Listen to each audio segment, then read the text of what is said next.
it's interesting that in my book, both Oakeshott and Aron took distance from Hayek.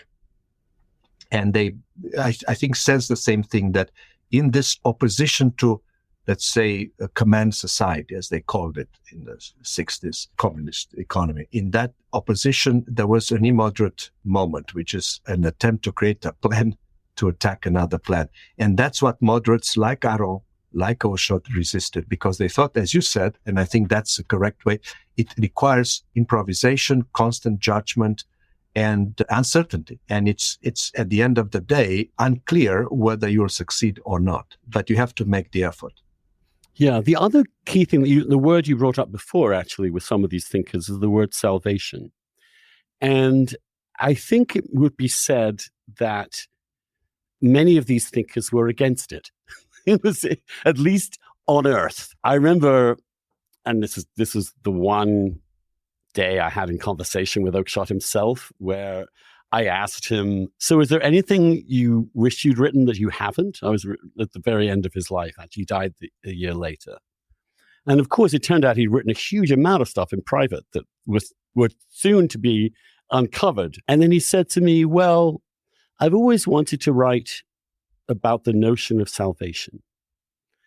And he said, well, I mean, who would ever want to be saved? What a terribly tedious, bland, boring existence it is to have everything resolved, to be saved. That salvation is a delusion. He didn't want to be saved. But what he did want in salvation, personally speaking, was what he was interested in. He said he was interested in the idea of salvation, which has absolutely nothing to do with the future, which suggested a kind of personal transcendence of the moment, a kind of, and with Oakeshott, there's a sort of somewhat Taoist Eastern influence, a reverence for being rather than doing, that of course is going to regard a grand plan to save humanity with extraordinary amount of skepticism, but also a temperament in a way that doesn't need salvation. Montaigne didn't feel he needed salvation. He was quite happy where he was. And Oakeshott said to me, you know, if he thought if God exists, he wouldn't want to save humanity. He'd want to observe us and have a good laugh.